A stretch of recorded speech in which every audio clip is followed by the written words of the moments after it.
Good afternoon. I'm Gary Franchi, Next News Network Chief White House Correspondent, bringing you the latest White House news from the past 24 hours with our streaming partner, Trump Daily Post. President Trump used a primetime address from the White House last night to put election integrity at the center of the national debate, pressing Congress to pass the Save America Act and reframing election security as national security. Today, the president kept moving, departing Washington for New York, as the administration also reinforced its broader message of stronger borders, stronger enforcement, and stronger confidence in the country's institutions. Now, your full rundown. And according to the daily guidance, President Trump's Friday schedule called for a departure from the White House to New York City. We're set to attend a FIFA reception at 5:20 p.m., followed by travel to Bedminster, New Jersey. The guidance also laid out the weekend ahead. Executive time in Bedminster on Saturday, then travel Sunday with the First Lady to East Rutherford for the FIFA World Cup final at MetLife Stadium before returning to the White House. And from today's pool report, the morning at the White House opened under notably smoky conditions. And as of 10 a.m., there had been no change to the president's schedule. The same update said no Marine was stationed outside the Oval Office, the usual sign the president was not there at the moment, while Peter Navarro was at Pebble Beach and expected to speak with media around 10:30. At 1:23 p.m., the in-town press pool gathered at the Ellipse for the president's departure and briefly paused to allow Vice President J.D. Vance's motorcade to exit the West Wing.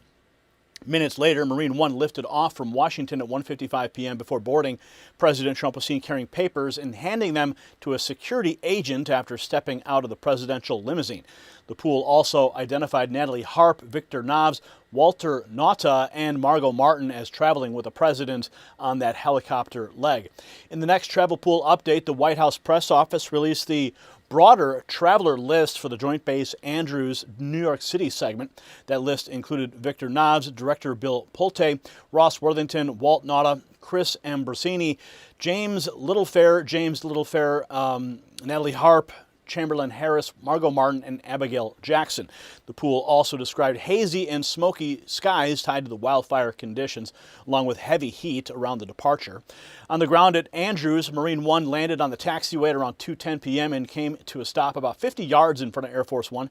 President Trump stepped off at 2:14 p.m., bypassing the waiting press pool and boarded Air Force One at 2:16 p.m., flashing a fist pump as he climbed the stairs. In the policy picture that framed the past 24 hours, the dominant White House message came from President Trump's election integrity address and the rapid follow-through that came after it. The administration pushed the case that vulnerabilities in voter files, registration systems, ballot systems, and mail voting demand immediate action, and the president urged Americans to press Congress to pass the Save America Act. White House messaging also kept the pressure on border security, highlighting historic lows in illegal entries, zero releases into the interior across 14 straight months, and stronger arrests and deportations under the Trump administration.